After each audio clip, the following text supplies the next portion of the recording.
On entre maintenant dans un nouveau chapitre, l'hydraulique, mais on va se concentrer spécifiquement sur l'eau, parce qu'on pourrait aussi se concentrer sur l'huile, où là, c'est le domaine des vérins, de la grosse machinerie lourde, des circuits hydrauliques pour des presses, par exemple. Mais en génie électrique, on se concentre un peu plus sur l'eau, parce que vous devez faire le contrôle souvent d'un circuit d'eau, avec une pompe, des débitmètres, des lecteurs de pression, toutes sortes de choses comme ça. Et il faut comprendre un peu comment l'eau se comporte dans ce circuit-là. Alors, première chose à savoir, c'est l'eau ou un liquide, c'est incompressible. Ça permet de faire quand même des choses assez intéressantes. La pression à l'intérieur de mon fluide, vous comprendrez qu'elle est partout pareille. Si j'ai une pression de 100 PSI, PSI veut dire livre par pouce carré, ou pound per square inch. Si j'ai une pression de 100 PSI, elle est partout égale à l'intérieur du fluide. Puis cette pression-là, comment je fais pour la développer? Bien, je peux venir mettre une force, appliquer une force sur une surface. Comme on voit ici avec l'équation en bas, bien, on voit que la pression est égale à la force divisée par la surface. D'où les newtons par mètre carré dans le système métrique, puis les livres par pouce carré dans le système impérial. Des newtons par mètre carré, on appelle ça aussi des pascals. C'est l'unité, hein, souvent en métrique, quand on a des unités composées comme ça, on leur trouve un nouveau nom. Donc, pascal ici, et là c'est tout simplement l'acronyme pounds per square inch pour PSI, ou PSI en anglais. Donc, si on est capable, en venant mettre une petite force sur une petite surface, bien, on développe une pression.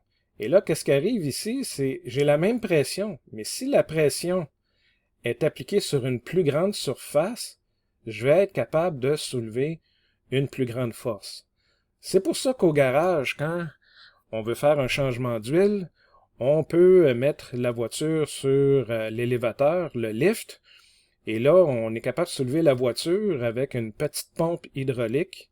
Bien, la pompe génère de la pression, mais le vérin est quand même assez gros. Hein? Il y a une grosse surface pour pousser sur le vérin, ce qui permet de lever quelque chose aussi pesant qu'une voiture. Alors, comme vous voyez, très intéressant. Premier principe de base, la pression est égale à la force sur l'air. On a parlé des unités. Petit rappel, les unités, il en existe toute une multitude. Donc, comme j'ai dit, 1 pascal, c'est 1 newton par mètre carré. Mais il existe aussi des bars. Un bar, demandez-moi pas pourquoi ils ont décidé ça, mais un bar, c'est égal à 100 000 pascal. Ce qui revient à dire 100 000 kilopascal. Si je divise par 1000 ici, je peux mettre le signe kilo. 100 kilopascal pour un bar. J'ai aussi des MPa. Le grand M ici veut dire méga. Donc, 1 mégapascal, là, on commence à avoir beaucoup de pression. 1 mégapascal, c'est 10 bars. Et si on travaille nos unités, bien, dans le fond, vous regardez ici mètre carré, là, maintenant, j'ai des millimètres carrés. Donc, si 1 pascal égale 1 newton par mètre carré, 1 mégapascal égale 1 newton par millimètre carré. Sachant ça, des fois, ça simplifie beaucoup les calculs, puis ça évite à traîner une multitude de zéros. Maintenant, si on veut convertir entre le système métrique impérial, 1 PSI, c'est égal à 6895 pascal. Et il existe une autre unité qu'on appelle les atmosphères. Une atmosphère, dans le fond, c'est égal à la pression actuelle qui nous entoure dans l'air, dans notre atmosphère, dans le fond. Et ça, vous allez reconnaître, le 101,3 kPa, ça, c'est la pression normale de notre atmosphère. En PSI, c'est 14,7. Et une atmosphère, 101,3 kPa, on pourrait convertir ça en 101 325 pascal. Et il existe aussi des mesures comme des pouces d'eau, des pouces de mercure. Je pourrais faire une démonstration un peu dans la classe, mais il existe des manomètres, des indicateurs de pression qui fonctionnent avec des pouces d'eau, puis des pouces de mercure. Et ça, c'est les valeurs pour la pression atmosphérique normale. Et il existe aussi des centimètres de mercure. Ben là, vous voyez, on a juste à faire la conversion entre pouces et centimètres. Petit rappel, TPN veut dire quoi? Ça veut dire température et pression normale. Peut-être dans certains cours, on va vous dire que normal veut dire 0 degrés Celsius, mais généralement, dans l'industrie, quand on parle de TPN, on parle d'une pièce normale où on vit, où on travaille, et en général, c'est autour de 20 degrés Celsius. Et à la pression atmosphérique normale où on travaille, donc en atmosphère. Donc TPN veut dire ces deux conditions-là. Et petit rappel, pour passer de Kelvin à degrés Celsius, voici la conversion. Et pour passer de degrés Celsius à Fahrenheit, voici la petite équation. Mais tout ça, vous pouvez trouver des convertisseurs sur l'Internet, votre calculatrice, votre téléphone, ChatGPT, etc. Maintenant, si la pression est égale à la force divisée par la surface, un petit peu d'algèbre me permet de dire que la force, bien, c'est la pression appliquée sur la surface, donc pression fois surface. Donc, plus j'augmente la surface pour la même pression, ben, la force va augmenter. Je vais pouvoir lever un plus gros véhicule si j'augmente la surface de mon vérin. Si la surface reste la même, mais j'augmente la pression, ben, c'est normal, la force va augmenter aussi. Et là, maintenant, il y a la question de débit. Si on veut calculer c'est quoi le débit d'une pompe en gallons par minute ou en litres par minute, il existe des calculateurs sur l'Internet. Ici, vous avez l'équation. Vous pourriez avoir des valeurs différentes. Ici, on a des pieds par minute, des mètres par minute. Si vous vous souvenez, quand on faisait des transferts de chaleur on parlait du ventilateur pour refroidir les ailettes d'un heatsink sur un processeur, on parlait de la vitesse du vent, souvent on parlait de mètres par seconde, ou on parlait aussi de pieds par minute. Donc, vous voyez probablement que le calculateur que je vous ai donné pourrait fonctionner ici. Et là, vous avez la surface, ça peut être une surface rectangulaire, mais généralement, quand on a des tuyaux avec de l'eau, c'est une surface circulaire. Donc, dans le calculateur, il faudrait cocher la case section circulaire. Et le chiffre en dessous, c'est tout simplement pour équilibrer les unités ici. Vous avez des pieds, si on veut passer en pouces, pour avoir des pouces fois des pouces carrés, bien, tout ça mis ensemble, il faut diviser par la valeur ici. Alors ça, c'est le débit d'une pompe, ou le débit à travers une conduite. Je devrais plutôt dire effectivement le débit à travers une conduite. À quelle vitesse ou à quel volume par minute vous pouvez passer à travers les tuyaux. La dernière ligne en bas, c'est vraiment le débit fourni par une pompe. Vous voyez ici des pouces cubes par rotation. Quand une pompe, l'arbre de la pompe qui est branché sur un moteur électrique fait une rotation, la pompe fournit un certain volume en pouces cubes. Même chose ici, un certain volume en centimètres cubes.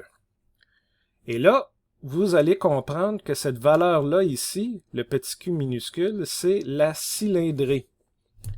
Donc, quand on parle, moi j'ai un gros char avec un gros moteur, c'est un V8, c'est un 454 pouces cubes.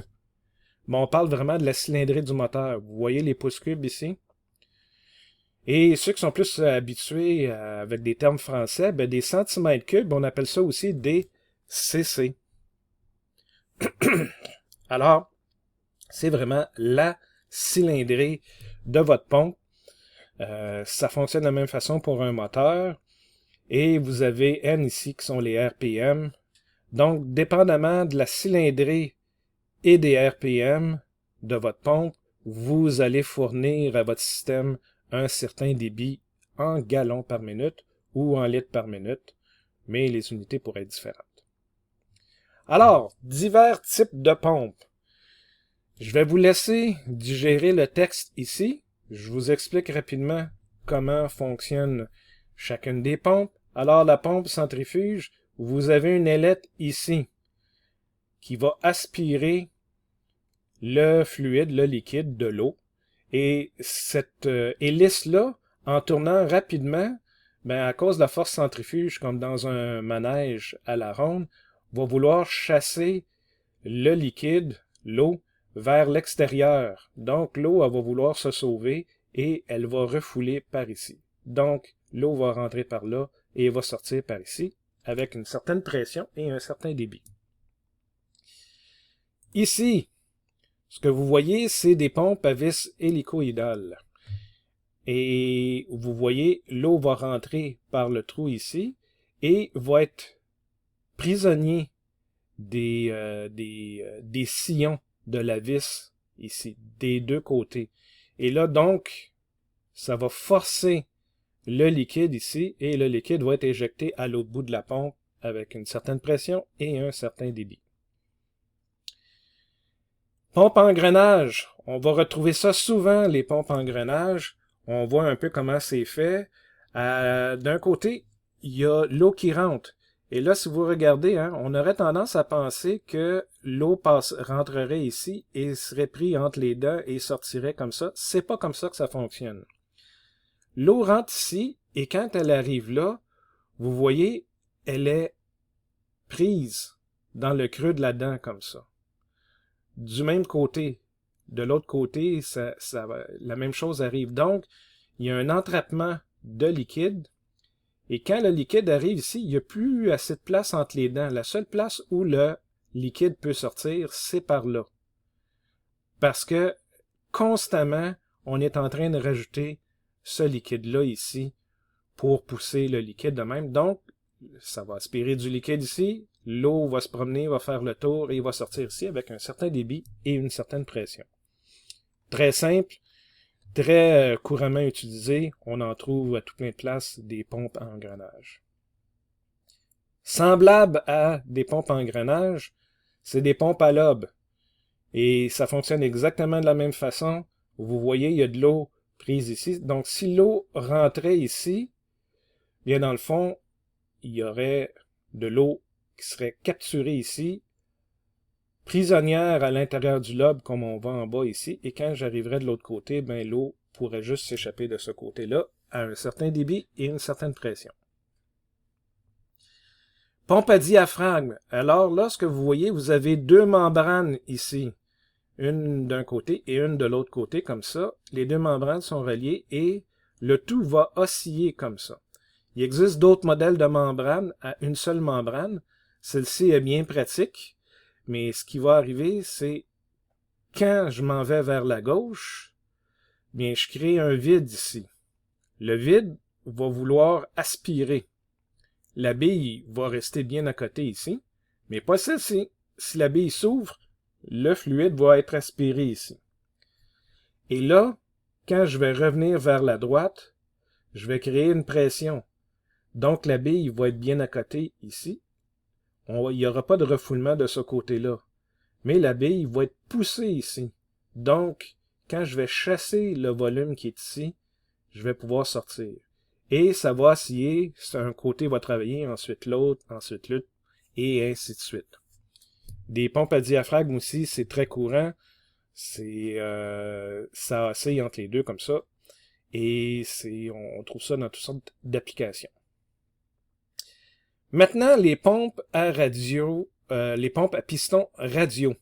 Vous voyez, j'ai des pistons ici qui font dans le fond les rayons du soleil ici. Donc, l'axe du piston est enligné avec le rayon du cercle. C'est pour ça qu'on parle de piston radio. Et comme vous voyez, il y a une came à l'intérieur qui est fixée et elle est décentrée par rapport à l'espace qu'on voit ici. Et là, qu'est-ce qui va arriver? C'est en tournant, quand ça tourne, bien, quand j'ai un gros espace de libre, le piston est retiré ici. En fait, là, dans ce bout-là, il y a comme un ressort qui pousse le piston vers le milieu. Donc, ça va créer un volume pour que le liquide vienne remplir ce volume-là. Et là, quand la roue continue à tourner, ben, à un moment donné, j'arrive, vous voyez, il y a un mur ici. À un moment donné, j'arrive du côté de la décharge. Et là, plus la roue va tourner, l'espace que j'ai ici entre la came et la roue va diminuer. Donc, le piston va chasser le liquide qui était ici pour l'envoyer par là. Donc, pendant toute la moitié d'une rotation, ça va être un mouvement pour chasser le liquide qui sort par la sortie ici. Et par l'entrée ici, bien, pendant toute la demi-révolution, le piston recule et se remplit d'eau, par exemple. Donc, ça, c'est une autre façon de créer une pression et un débit dans notre système. Moi, ma pompe préférée, c'est celle-ci. C'est une pompe à piston axiaux. Là, vous voyez, l'axe des pistons est parallèle à l'axe de la pompe. C'est pour ça qu'on dit c'est axial. L'axe de la pompe et l'axe des pistons, c'est le même. Ils vont dans la même direction. Donc, vous voyez, ils sont attachés à un plan incliné ici. À droite, on voit que le bas du piston est plus bas qu'à gauche. Donc, ça veut dire que le piston, dans son cylindre ici, est plus bas. Donc, il y a de l'espace pour un liquide. Donc, vous comprendrez que de ce côté-là, pendant que le piston est en train de reculer vers le fond, il y a un volume qui se crée. Donc, les cavités vont se remplir d'eau. Rendu de ce côté-là, le piston recommence à rentrer dans son cylindre. Donc, en rentrant dans le cylindre, il va chasser l'eau qu'il avait accumulée et ça va sortir graduellement dans cette zone-là. Donc, l'entrée est ici et la sortie est ici. Et là, il existe des pompes fixes, des pompes à piston axiaux qui sont fixes, mais il existe des pompes un petit peu plus évoluées où là, on peut changer l'angle du pan incliné. En variant l'angle, on est capable de varier jusqu'où le piston va aller en haut et jusqu'où il va aller en bas. Donc, plus je remonte le côté droit pour que mon plateau soit horizontal, une fois que mon plateau est complètement horizontal, le piston ne monte pas et ne descend pas. Donc, les cavités ne changent pas. Donc, j'aspire pas d'eau et j'expulse pas d'eau. Donc, ma cylindrée devient à 0. Mais si je reviens et je continue à baisser du côté droit vers le bas, ben, je vais augmenter le delta entre le point le plus bas et le point le plus haut de mes pistons. Donc, je vais augmenter la cylindrée. Donc, c'est une cylindrée variable. Ça peut être pratique, dans certains cas, de pouvoir varier la cylindrée, parce que dans les autres types de pompes, on ne pouvait pas. Ce type de pompe-là, on peut varier la cylindrée en changeant l'angle du plateau ici, qui va justement faire varier le delta entre le point le plus haut et le point le plus bas. Pompe à palette, ça ressemble beaucoup à une pompe à piston radio, où là, vous avez les palettes qui sont poussées vers le centre poussées vers l'extérieur par un ressort, et vous voyez justement que l'eau, ici, est prisonnière des vannes, mais rendu ici, l'espace diminue. Donc, la seule place où l'eau peut aller, c'est ici. Donc, l'entrée est ici et la sortie est ici. C'est une pompe à palette ou à vanne. Bon, on rentre un peu plus dans la grosse théorie. Le nombre de Reynolds, je ne sais pas si vous l'avez vu dans d'autres cours, ça dépend de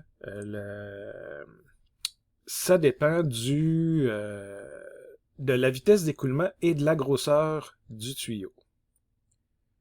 La meilleure façon pour différencier c'est quoi un écoulement laminaire et un écoulement turbulent, et tout ça dépend, comme j'ai dit, des dimensions du tuyau et de la vitesse d'écoulement.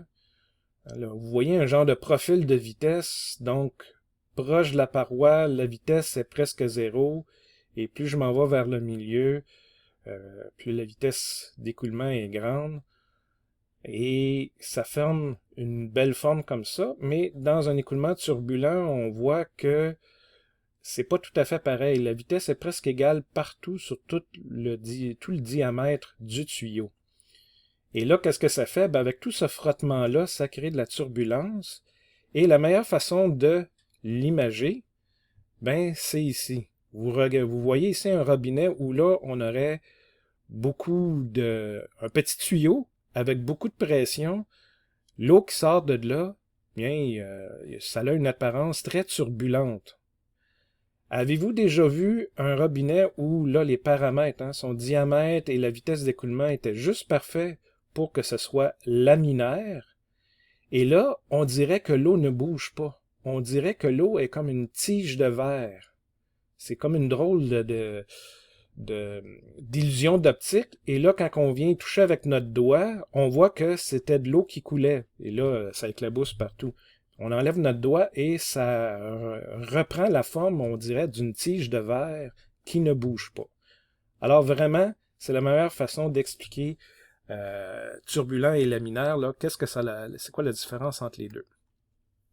Et comment faire pour savoir si l'écoulement est turbulaire ou non? Bien, on utilise ce qu'on appelle le nombre de Reynolds, qui est ici le nombre de Reynolds, qui est fonction de la vitesse d'écoulement en mètres par seconde de mon fluide, généralement de l'eau, du diamètre de ma conduite et de la viscosité cinématique, ou bien de la densité de l'eau fois sa vitesse fois le diamètre du tuyau divisé par la viscosité dynamique. Bon, des termes très complexes. Vous pouvez utiliser un calculateur, j'ai un lien ici, pour vous calculer le nombre de Reynolds plus facilement. Mais qu'est-ce que ces valeurs veulent dire ici? Bien, je vous ai mis les valeurs pour l'eau, spécifiquement pour l'eau. Donc, la viscosité cinématique pour l'eau, c'est 10 à la moins 6 mètres carrés par seconde. La viscosité dynamique, on sait qu'un kilogramme, bon, on sait, je vous le dis, 1 kg divisé par mètre seconde, c'est égal à 1 pascal seconde, puis pour l'eau, bien c'est 0.001 pascal seconde. La masse volumique, 1 kg de l'eau, certains pourraient me dire, ben c'est pas tout à fait 1000 kg par mètre cube, mais pour simplifier les calculs, on va utiliser 1000 kg par mètre cube. Donc quand on rentre tout ça ici, et on fait juste jouer avec la vitesse et le diamètre, on va obtenir un nombre. Si ce nombre-là est plus petit que 2000, c'est un régime laminaire. Si c'est plus grand que 3000, c'est un régime turbulent. Puis entre les deux, ben, c'est pas clair. Parfois c'est laminaire, parfois c'est turbulent. C'est pas grave. Et en plus de ça, si vous vérifiez différentes sources, certains pourraient dire c'est à partir de 2500 que le régime est turbulent ou 3500, ça peut varier un peu. Généralement, dans nos exercices, vous allez avoir quelque chose qui est sensiblement en bas de 2000 et clairement au-dessus de 3000 quand on va passer d'un écoulement laminaire à un écoulement turbulent. Et ça sert, dans certaines applications, c'est important de connaître ces choses-là. Encore une fois, les valeurs. On parle ici où est-ce qu'on installe les capteurs dans une tuyauterie, pour exemple, un capteur de pression ou quelque chose comme ça. Quand il y a de la turbulence, quand il y a des obstacles ici, puis ça crée quelque chose d'instable en amont ou en aval, bien, on ne veut pas que ces variations-là viennent affecter la lecture de notre pression ou de notre débit. Donc, une bonne règle du pouce, c'est le diamètre de notre conduite, bien, multipliez ça par 5, puis ça va vous donner la longueur, comment loin des éléments troublants vous devez vous positionner pour prendre des bonnes lectures. Ensuite, il faut savoir que il y a des pertes de charge. Si vous poussez de l'eau dans une conduite, il y a un frottement entre l'eau et la paroi de la conduite. Donc, vous voyez le L ici dans cette équation-là? Le L, c'est la longueur de la conduite. Poussez de l'eau à travers un tuyau, plus le tuyau est long, plus ça va vous prendre la force. Voyez ça comme une résistance, dans le fond. La résistance qui s'oppose au débit. Le débit, ça peut être le courant dans un circuit électrique, si vous voyez. Et la perte de pression, la chute de pression, c'est la chute de potentiel. Donc, vous voyez, en hydraulique aussi, pas juste en thermique, mais aussi en hydraulique, on a des similitudes avec les circuits électriques. Vous pouvez vous baser là-dessus pour vous faire une tête sur qu'est-ce qui est en train de se passer dans les conduites. Et là, il y a toutes sortes de choses ici. Bien sûr, il y a la vitesse d'écoulement. Plus la vitesse d'écoulement va être élevée, plus la chute de pression. Hein. Vous voulez faire passer quelque chose de rapidement, le frottement de l'eau sur la paroi intérieure de la conduite va augmenter. Et vous savez que le petit f ici, c'est le coefficient de friction. Je ne vais pas vous demander de trouver des coefficients de friction. Généralement, je vais vous les donner. Ça vient avec la qualité des tuyaux. Ce que vous devez plutôt utiliser dans vos calculs, ça va vraiment être la longueur, L, de la conduite, le diamètre de la conduite, la vitesse d'écoulement. Vous rentrez tout ça dans l'équation et ça donne une chute de pression. Cependant, il faut faire attention. La vitesse d'écoulement, c'est 4 fois le débit divisé par pi d carré. Bien sûr, hein, on voit que ça, c'est le débit, c'est égal à la surface fois la vitesse. Si vous retournez dans vos équations de débit, au début de la capsule, vous allez reconnaître cette équation-là. Je vous suggère d'essayer de les comparer tous les deux. Ça va vous aider à comprendre. Et le F va changer selon si on a un écoulement laminaire ou turbulent. Donc, souvent, avant de calculer une perte de pression, il faut faire ce calcul-là. Mais il existe un calculateur de perte de charge qui va tenir compte de ces choses-là et faire le calcul à votre place pour calculer la chute de pression. Ce calculateur-là va tenir compte de la longueur de la conduite et aussi va tenir compte de la quantité de coudes à l'intérieur de votre conduite. Là, ici, vous voyez, il y a une autre équation qui utilise les mêmes constantes, mais cette équation-là utilise un K ici qui, dépendamment de la situation, le K va avoir une valeur différente. Je vous ferai pas calculer des équations comme ça. Souvent, on va passer par des calculateurs de perte de charge, mais il faut comprendre qu'à chaque fois que vous rajoutez des coudes, des intersections, des choses comme ça dans un circuit d'eau, par exemple, des conduites d'eau, bien, vous augmentez la perte de charge à travers votre système. Donc, vous allez devoir fournir plus d'énergie pour être capable de pousser l'eau et qu'au bout du tuyau, il vous reste encore suffisamment de pression pour votre application. Autre point, vous avez un tuyau ici avec un robinet qui est fermé. L'eau est calme ici, bouge pas, le tuyau est vide. Vous ouvrez la vanne, qu'est-ce qui se passe? L'eau se met à couler. Voyez ça comme un train. Ça a une masse, toute cette eau-là. Soudainement, il y a un enfant qui traverse la voie. Le conducteur de train veut pas écraser l'enfant, donc il va mettre les freins. Puis il va essayer d'arrêter le plus vite possible. Est-ce que ça arrête sur un Dyson un train? Non.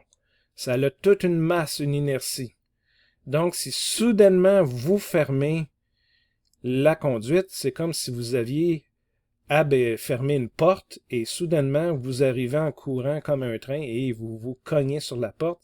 Ça donne un coup, ce qu'on appelle le coup de bélier, qui peut éventuellement endommager des composantes comme des robinets, ça peut endommager les conduites, les supports des conduites, d'autres composantes comme des capteurs de pression, des choses comme ça. Alors, qu'est-ce qu'on fait pour éviter ça? Bien, on peut tout simplement, dans le circuit, venir mettre un élément ici qu'on appelle un antibélier. Et là-dedans, il y a comme un ressort qui va absorber le choc. Hein? Le choc qu'on va vivre ici va être absorbé à l'intérieur de ce dispositif-là. C'est une façon de faire, mais si votre conduite a des coudes comme ça, vous voyez, hein, on tient le tuyau de façon fixe ici, et là on a juste un guide, comme un support si vous voulez. Donc quand vous allez avoir de l'eau qui va soudainement arrêter, bien, dans le virage ici, l'eau va vouloir pousser. Alors, cette forme-là ici va vouloir se déformer. Et cette déformation-là va fonctionner exactement comme la suspension d'un véhicule, va absorber le coup. C'est ce qu'on appelle une lyre de dilatation. Une lyre, c'est comme un genre de harpe. Les gens trouvaient que ça ressemblait à une lyre, donc ils ont appelé ça une lyre de dilatation. Et ça permet d'absorber les coups. Donc, dans un système où il y a quand même quelques virages comme ça dans votre conduite, vous n'êtes pas obligé d'utiliser un antibélier. Juste le fait d'avoir des coudes, ça va absorber les coups. Et pour terminer, de l'eau, c'est lourd. Si vous avez de l'eau, j'ai comme un genre de citerne ici, et plus le niveau de l'eau monte, je rajoute de l'eau. Le poids de cette eau-là est fonction du volume du cylindre, bien sûr. Mais la pression à l'intérieur, on sait le poids de l'eau, donc une force, le poids c'est une force, distribuée sur une surface, une force divisée par une surface va donner une pression. Mais si le poids est fonction du volume, donc l'air entre en ligne de compte, la surface ici, comme le diamètre, qu'on calcule à partir du diamètre, et aussi la hauteur du cylindre. Divisé par la surface pour avoir la pression, ben la surface va diminuer.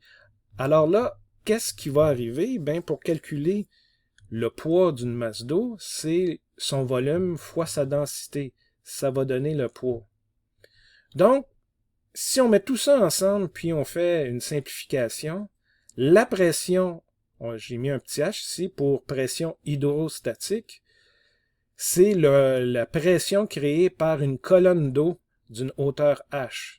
Donc, vous multipliez la densité de l'eau, 1000 kg par mètre cube, fois l'accélération gravitationnelle, 9,81 mètres par seconde carré, mais attention, il faut s'assurer que les mètres, tout va ensemble, et la hauteur multipliée finalement par la hauteur en mètres. Donc, le genre de P ici, c'est pas un P, c'est une lettre grecque qui veut dire ρ. Donc, la pression hydrostatique est égale à ρGH.